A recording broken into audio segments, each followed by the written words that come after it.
Let me show you my countryside through these old headlights. We can take this road as far as you want to go. I'll show you how a country mile can take us all night. Feeling higher than a bull's tail up an old dirt road. I ain't gonna run or hide. We can let the fire burn wild. That's just my countryside. Good morning, everybody. Today we're going to talk about how we winterized our Chickshaw 2.0 for the winter here in North Carolina, which is not super cold, but we do get some days that are down in the low double digits, even single digits every once in a while. So let's take a look at what we did to try to keep the chickens warm enough through those not too cold, but a little bit cold temperatures.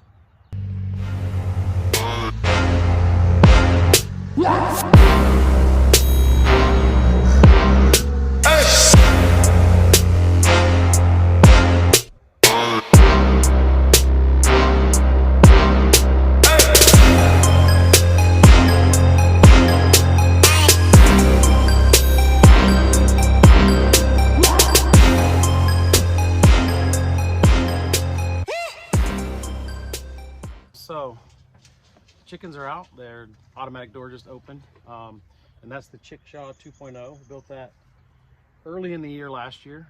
For our second flock, we have a stationary coop that has 8 hens and 1 rooster, and so we added to our flock and built something that we could move around inside electric netting. So we've had it for about a year now. Our biggest challenge that we were thinking about was how do we keep the chickens warm in the winter time. Now we live in North Carolina, so central. So our winters are pretty mild as compared to some of the northern places. We kind of just needed to protect them a couple of weeks out of the year when it got down in the single digits, or also got down in the low double digits. We're going back and forth on how do we keep them warm enough, but yet still be able to rotate them throughout our property every week or two, getting them on new places where they can scratch and peck, new places where they can put down manure, places that they can help us fertilize and get the good grasses to grow up. So as the winter came, we're going back and forth on different ideas. How do we do it? Do we do permanent covers over the windows? More permanent, kind of like plastic roofing. Do we cut it and cover all the openings? Do we leave openings for there to be room for air to come in and out for ventilation, but how much do we leave so not too much cold air gets in?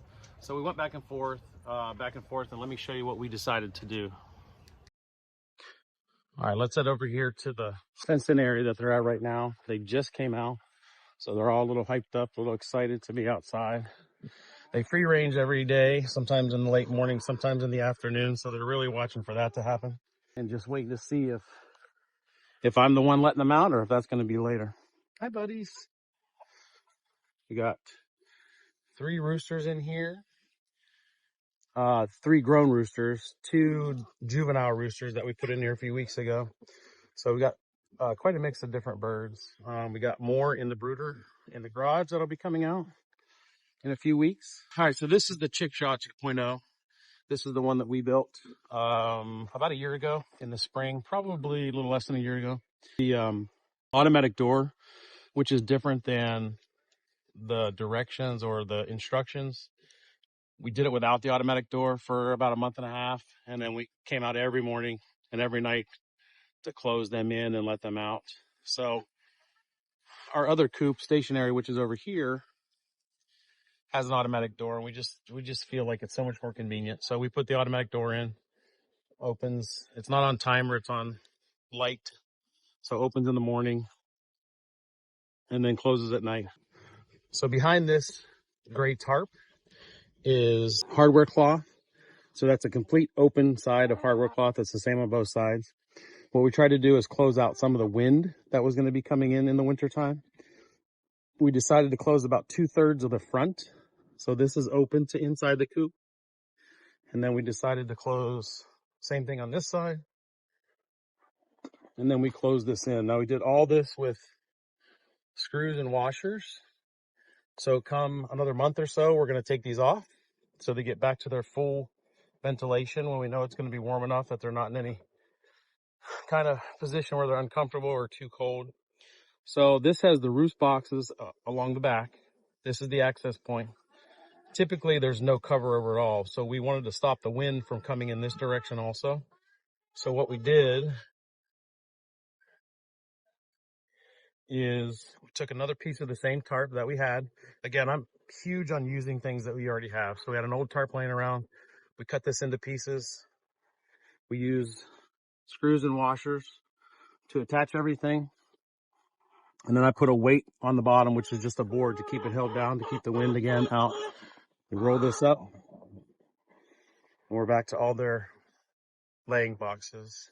So somebody's already laid a little egg in there today, which is early. Collected the eggs last evening. So these just pull out, each one of them. And then they have 4 of them. And then when we're done, again, during the cold weather season, we put that back down. And we put this cover on.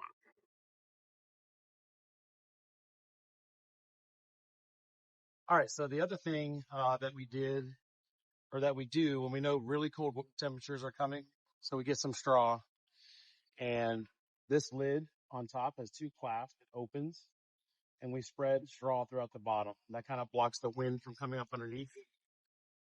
And we feel like it gives them an added layer of warmth.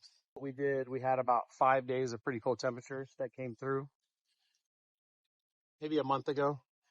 And so Lorena went and got a bale of straw. We broke it open. Her and the boys spread it in the bottom of the coop. So with our front covers, our side cover, our back cover, and the straw that we put in there,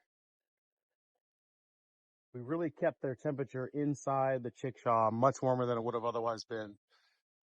And again, we don't have super cold climates here. So if you're in a really cold climate, you might have to close it all the way in with really cold temperatures. We don't have those kind of temperatures. So the things that we did worked really well. After about a week or so, once the temperature started to come up, we cleared all the straw out.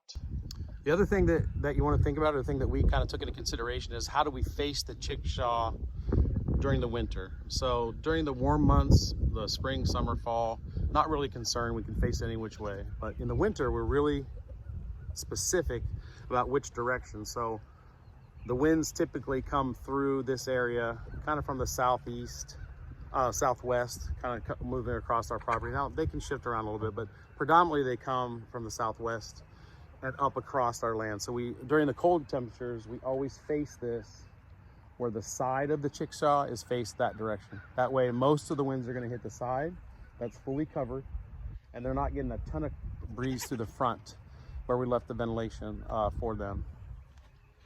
That also seems to make a big difference on them staying warm, them staying comfortable during when it's really cold outside.